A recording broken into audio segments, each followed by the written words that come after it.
दोस्तों नमस्कार। स्वागत है आपका हमारे इस यूट्यूब मंच पर। दोस्तों, सियासत में सबसे बड़ा संकट कौन सा होता है? साख का संकट, विश्वसनीयता का संकट और स्थापित छवि से कंप्रोमाइज करने से, उस छवि से समझौता करने के बाद पैदा हुआ संकट। और क्या यही संकट बिहार के मुख्यमंत्री नीतीश कुमार के सामने खड़ा हो गया है?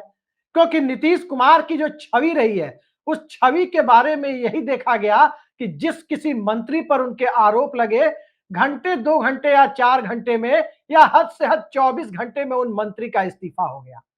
और जब विश्वसनीयता के संकट की बात आती है और विश्वसनीयता के संकट की बात जब इस देश के अंदर वोटर्स के दिलो दिमाग में धंसनी शुरू हो जाती है, तो चाहे नेता की छवि कितनी भी ईमानदार हो, कितनी भी पाक साफ हो, अगर ये बात लोगों के दिलो दिमाग में घर कर गई कि ये नेता भ्रष्टाचार और भ्रष्टाचारियों का मुकाबला करने में सक्षम नहीं है, तो जनता चुनावी नतीजे को एकदम से पलटने पर तैयार हो जाती है। अब तक नीतीश कुमार बिहार में सहयोगी दलों को पलटते रहे हैं, लेकिन क्या जनता आज जो छवि बनती दिख रही है, क्या उसमें नीतीश कुमार को ही पलट देने की तैयारी कर रही है? अगले 2 महीने बाद या 1.5 महीने बाद जब भी चुनाव होंगे, जनता बिहार में क्या करेगी ये वक्त बताएगा। लेकिन जो परसेप्शन बन रहा है, जो छवि बन रही है, उससे साफ दिखाई दे रहा है कि इस देश की जनता ने जिस तरह से 2013-14 के दौर में ये साफ साफ देखा या एक ऐसी छवि बना दी गई कि डॉक्टर मनमोहन सिंह निजी तौर पर खांटी ईमानदार व्यक्ति है, लेकिन बतौर प्रधानमंत्री जिस प्रकार का अन्ना हजारे के आंदोलन के बाद देश में माहौल बनाया गया, भले ही वो माहौल काफी हद तक झूठा माहौल था, झूठ की खेती और झूठ की बुनियाद पर खड़ा किया गया माहौल, जिसमें सीएजी रह चुका व्यक्ति न्यायालय के सामने खड़े होकर माफी मांगता है कि उसने गलत आंकड़ों से देश को बरगलाने का काम किया था। लेकिन उस वक्त जो नुकसान कांग्रेस को होना था वो तो हो ही गया। और वो नुकसान क्या था? नुकसान यही था कि लोगों के दिलो दिमाग में ये बात बिठा दी गई, चाहे 2G का मामला हो या कोई और मामला हो, कि मनमोहन सिंह खुद व्यक्तिगत रूप से ईमानदार होने के बावजूद भ्रष्टाचार का मुकाबला करने में सक्षम नहीं है। नरेंद्र मोदी ने उस परिस्थिति का भरपूर फायदा उठाया। क्या बिहार उसी स्थिति में जा रहा है? दरअसल कुछ दिनों पहले प्रशांत किशोर, जो अपनी एक पॉलिटिकल पार्टी लॉन्च कर चुके हैं, पोल स्ट्रेटजिस्ट से, चुनावी रणनीतिकार से नेता की भूमिका में तब्दील हो चुके हैं, उन्होंने अपनी तरफ से कुछ सबूत पेश करने की कोशिश की। सरकार के कई मंत्रियों को निशाने पर लिया, भाजपा के कई नेताओं को निशाने पर लिया, सीधे सीधे एनडीए से दो दो हाथ करते हुए नजर आए। और जिनसे दो दो हाथ करते हुए नजर आए, उसमें लोकसभा में भारतीय जनता पार्टी के मुख्य सचेतक संजय जायसवाल, बिहार भाजपा के प्रदेश अध्यक्ष दिलीप जायसवाल, बिहार के डिप्टी सीएम सम्राट चौधरी, भले ही उनकी डिग्री पर वो सवाल उठा रहे थे। इसके साथ साथ भाजपा कोटे से बिहार में स्वास्थ्य मंत्री मंगल पांडे और खुद नीतीश कुमार की पार्टी के सर्वदलीय नेता कहे जाने वाले अशोक चौधरी और मंगल पांडे के ऊपर उन्होंने बेहद संगीन आरोप लगाए। और उन संगीन आरोपों के बाद अब बिहार में जो हालात बन रहे हैं, उसमें जनता यही पूछ रही है कि आखिर कहां गए वो नीतीश कुमार, जिन्होंने मंत्री पद की शपथ दिलाने के 4 घंटे के भीतर 2005 में जीतन राम मांझी से इस्तीफा ले लिया था। कहां गए वो नीतीश कुमार, जिन्होंने मेवालाल चौधरी, जो उनकी सरकार में मंत्री थे, आरोप लगने के बाद उनसे इस्तीफा ले लिया था। कहां गए वो नीतीश कुमार, जिन्होंने एक स्टिंग ऑपरेशन के सामने आने के बाद अपनी सरकार के मंत्री अवधेश कुशवाहा से इस्तीफा ले लिया था। उन नीतीश कुमार का दर्शन आज बिहार की जनता को नहीं हो रहा है। उन नीतीश कुमार का दर्शन भी बिहार की जनता को नहीं हो रहा है कि जब सृजन घोटाला का मामला सामने आया, तो नीतीश कुमार सीधे सीधे जनता के बीच में अपनी छवि को कैसे चमकाया जाता है, इसका भरपूर ध्यान रखते हुए घंटे 2 घंटे के भीतर इस पूरे मामले को, कथित सृजन घोटाले के मामले को सीबीआई को सौंपने का आदेश दे दिया था। यानी देश की सबसे बड़ी जांच एजेंसी, जिसका कन्विक्शन रेट ईडी की तरह खराब नहीं है, 70% तक कन्विक्शन रेट उसका बताया जाता है, सजा दिलाने की दर, उस जांच एजेंसी को सौंपने का काम नीतीश कुमार की सरकार ने किया था। लेकिन आज आरोप अशोक चौधरी पर लग रहे हैं, आरोप मंगल पांडे पर लग रहे हैं। नीतीश कुमार की सरकार में वो माननीय बने हुए हैं। आरोप में कितनी सत्यता है, कितनी नहीं है, ये प्रशांत किशोर जाने। जिस तरह के वो अकाउंट नंबर और ट्रांजैक्शन की बात कर रहे हैं, वो बैंक वाले जाने। लेकिन आरोप जब लगाए जा रहे हैं तो उन आरोपों के बारे में कोई संतोषजनक सफाई नहीं आ रही है। ये वही नीतीश कुमार है ना। जुलाई 2017 में जब तेजस्वी यादव पर लालू यादव के रेल मंत्रित्व काल के समय के आरोप लगे तो जनता दल यूनाइटेड के लोग कह रहे थे कि एक्सप्लेन कीजिए कि मामला क्या है। आज अशोक चौधरी एक्सप्लेन नहीं कर रहे, आज मंगल पांडे एक्सप्लेन नहीं कर रहे, वो बता नहीं रहे कि आरोप क्या है, उसकी सत्यता क्या है, और मंत्री पद पर भी बने हुए हैं।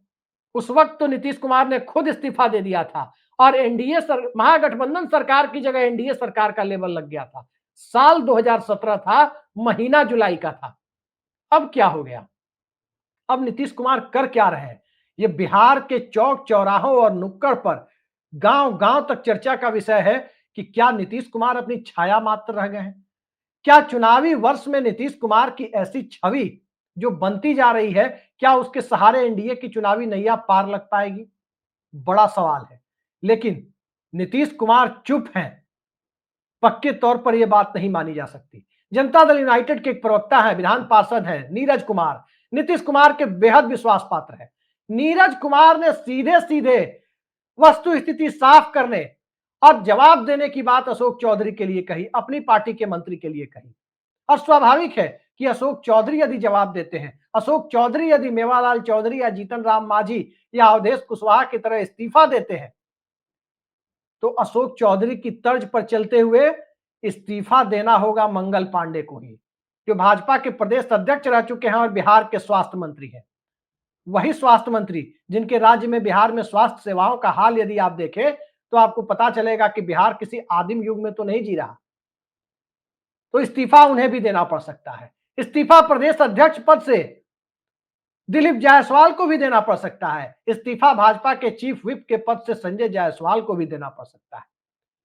आखिर नीरज कुमार जो बोल रहे हैं, क्या नीरज कुमार अपने मन से बोल रहे हैं? स्वाभाविक है कि नीतीश कुमार की मर्जी से बोल रहे हैं। राष्ट्रीय कार्यकारी अध्यक्ष संजय झा का भी वो जिक्र कर रहे हैं जब वो एक्सप्लेन करने की बात अशोक चौधरी से कह रहे हैं। फिर भी अशोक चौधरी अनुष्ठानों में क्यों व्यस्त है? फिर भी अशोक चौधरी पूजा पाठ पे क्यों व्यस्त है? ये कई सारे सवाल एक साथ दिखाई दे रहे हैं कि अनुष्ठान और पूजा पाठ में यदि अशोक चौधरी व्यस्त है तो तय मानिए कि अब उन्हें ईश्वर शरणम गच्छामि ही एकमात्र रास्ता तो नजर नहीं आ रहा है। बिहार विधानसभा चुनाव के लिए अब कभी भी चुनाव आचार संहिता लग सकती है, कभी भी जनता के बीच जाने का फरमान जारी हो सकता है। और अब वो जमाना गया, अब वो परिस्थितियां गई जब 2005 और 2005 के पहले की परिस्थितियों का याद दिलाया जाएगा। फरवरी 2005 में राबड़ी देवी ने इस्तीफा दे दिया था, राष्ट्रपति शासन लग गया था। नवंबर 2005 में नीतीश कुमार ने सत्ता संभाल ली थी और फरवरी 2005 से लेकर अब तक 20 साल 7 महीने 8 महीने बीत चुके हैं। 1997-98 में पैदा हुई पीढ़ी या उस वक्त के बाद जन्मी हुई पीढ़ी जो 2005 के बाद होश संभाली, उस पीढ़ी के लोग बिहार में तकरीबन 30% वोटर बन चुके हैं। और उन वोटर ने बिहार में देखा क्या है? 9 महीने के जीतन राम मांझी के शासनकाल को छोड़ के सिर्फ और सिर्फ नीतीश कुमार का राज्य देखा है। एक तरफ गठबंधन की गांठ न तो अब तक एनडीए के अंदर सुलझ पाई है और न ही अब तक इंडिया गठबंधन या महागठबंधन के अंदर सुलझ पाई है।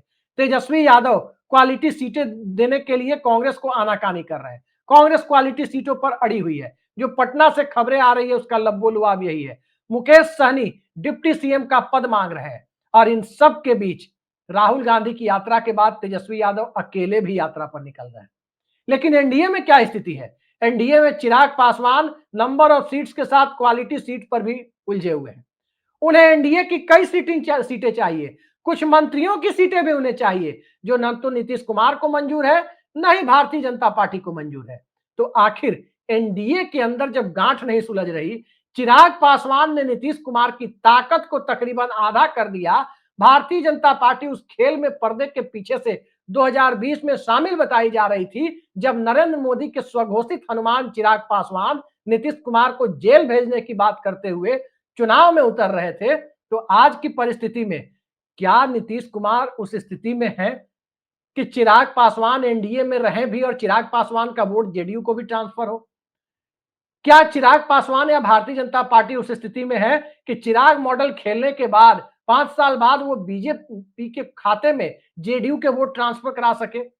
तो एक तरफ गठबंधन के अंदर विश्वसनीयता का संकट, दूसरी तरफ जनता के बीच विश्वसनीयता का संकट, तीसरी तरफ नीतीश कुमार के द्वारा बार बार सत्ता की स्टेपनी बदलने, कभी राजद को स्टेपनी बनाने तो कभी भाजपा को स्टेपनी बनाने की जो पूरी कवायद, जो पलटा पलटी का खेल बिहार में देखा, उसने भाजपा और राजद की क्रेडिबिलिटी का संकट तो खड़ा किया ही, क्योंकि ये लोग बार बार पलटते रहते हैं।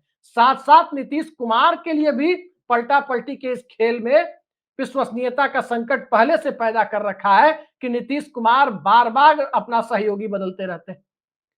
तो विश्वसनीयता का संकट जब बिहार की राजनीति में तकरीबन सभी दलों के लिए खड़ा हो गया, तो उस परिस्थिति में अब यदि जो एकमात्र यूएसपी नीतीश कुमार की बची हुई थी, उस यूएसपी के ऊपर यानी भ्रष्टाचार से नीतीश कुमार कोई कंप्रोमाइज नहीं करते, घंटे 2 घंटे 4 घंटे में इस्तीफा करा देते हैं। अब तक इस पर पूरी चुप्पी जो दिखाई दे रही है, नीरज कुमार के सिवा कुछ कोई बोल नहीं रहा। तो सवाल यह है कि राष्ट्रीय जनता दल के कथित भ्रष्टाचार को दिखा करके आखिर सत्ता पक्ष अपने भ्रष्टाचार को छुपाने की कोशिश कैसे करेगा? आरोप गंभीर है। प्रशांत किशोर बिहार में चुनाव जीतने की स्थिति में भले ना हो, लेकिन चुनाव में जीत हार का फैसला करने में जिताने हराने वाले कैंडिडेट उनके पास बहुत बड़ी संख्या में हो गए। तो उस हालात में बिहार का चुनावी ऊंट किस करवट बैठेगा, पक्के तौर पर कहा नहीं जा सकता। लेकिन हां, इन सब के बीच, जनता के बीच अब वो कलेवर उतर रहा है कि नीतीश कुमार कम से कम एक ऐसे नेता हैं जो भ्रष्टाचार के मुद्दे पर कोई समझौता नहीं करते। पार्टियां गठबंधन जितनी बार बदल लें, स्टेपनी, सत्ता की स्टेपनी को जितनी बार बदल दें, लेकिन करप्शन के मुद्दे पर नीतीश कुमार समझौता नहीं कर सकते। ये छवि अब लोगों के दिलो दिमाग से उतर रही है, और जब ये छवि लोगों के दिलो दिमाग से उतर रही है, तो नीतीश कुमार की आखिर दूसरी यूएसपी क्या है? ना कोई जातीय वोट बैंक बहुत बड़ा है। बिहार की राजनीति की चर्चा हो और जाति की चर्चा ना हो, ठीक उसी तरह जैसे भारतीय जनता पार्टी की चर्चा हो, उत्तर प्रदेश की राजनीति की चर्चा हो और सांप्रदायिकता की चर्चा ना हो, उसी तरह से कह सकते हैं बिहार की राजनीति की चर्चा हो और जाति की चर्चा ना हो। यह संभव ही नहीं है। कोई बहुत बड़ा जातिगत वोट बैंक नीतीश कुमार के पास है नहीं। नीतीश कुमार के पास एक सोशल वेलफेयर स्कीम के नाम पर खड़ा वोट बैंक है। नीतीश कुमार के पास मंडल के अंदर एक छोटी सी हिस्सेदारी है, मंडल पॉलिटिक्स के अंदर। लेकिन जो सबसे बड़ी यूएसपी है, वो उनकी अपनी इमेज है, जो बिहार के नेताओं के बीच एकदम अलग छवि बनाकर रखती है। और वो छवि क्या है? वो छवि ये है कि नीतीश कुमार के व्यक्तिगत इमेज पर कोई दाग नहीं है। प्रशासन में ऊपर से नीचे तक जितना भ्रष्टाचार लोगों को दिखता है, अब तक जनता इस बात पर संतोष कर रही थी कि नीतीश कुमार के संज्ञान में मामला आता है तो उस मामले पर त्वरित सुनवाई होती है। लेकिन ये मामला सामने आने में तकरीबन 72 घंटे बीत चुके हैं, अब तक कोई कार्रवाई होती हुई नहीं दिखी है। चुनावी साल में परसेप्शन का बड़ा रोल होता है, और परसेप्शन का रोल अगर आप 30 साल पुराने दौर में लौट करके देखें, तो जैन हवाला कांड सामने आया, लखू भाई पाठक चीटिंग केस सामने आया, झारखंड मुक्ति मोर्चा रिश्वत कांड सामने आया, और नरसिम्हा राव का वो बयान जो उस वक्त के प्रधानमंत्री चुनाव में जा रहे थे, उनका वो बयान जब लोगों को याद आया, और वो बयान जब उन्होंने दिया, लगातार दिया, कानून अपना काम करेगा, कानून अपना काम करेगा और सत्ता हाथ पर हाथ धरे बैठी रहेगी। हालांकि ये बात उन्होंने नहीं कही थी कि सत्ता हाथ पर हाथ धरे बैठी रहेगी, लेकिन लोगों को ये जरूर लगा कि कानून तो अपना काम करेगा, लेकिन सत्ता हाथ पर हाथ धरे बैठी रहेगी। इसका खामियाजा नरसिम्हा राव को भुगतना पड़ा, और कहां 250 के आसपास की सीटों वाली कांग्रेस पार्टी 136 सीटों पर लोकसभा में सिमट गई थी। प्रधानमंत्री का पद उसे एचडी देवेगौड़ा के लिए खाली करना पड़ा था। तो क्या नीतीश कुमार अब मुख्यमंत्री का पद खाली करने की स्थिति में है? कांग्रेस तो एक राष्ट्रीय पार्टी थी, चाहे वो अटल बिहारी वाजपेयी की भारतीय जनता पार्टी एक राष्ट्रीय पार्टी थी। 96 में कांग्रेस हारी, 2004 में भाजपा हारी। राष्ट्रीय पार्टियों के अस्तित्व का संकट कम से कम नहीं था। जनता दल यूनाइटेड को छोड़ करके यदि जनता दल परिवार की दूसरी पार्टियों की बात करें, चाहे वो मुलायम सिंह यादव और अखिलेश यादव की पार्टी हो, समाजवादी पार्टी, चाहे वो लालू यादव और तेजस्वी यादव की पार्टी हो, इन सब पार्टियों में एक वंशवादी परंपरा, परिवारवादी परंपरा विद्यमान है। लिहाजा इन पार्टियों के पास परिवार के अंदर ही नेतृत्व है, वहां अस्तित्व का संकट नहीं है। लेकिन अस्तित्व का संकट लोगों ने देखा है नवीन पटनायक के लिए।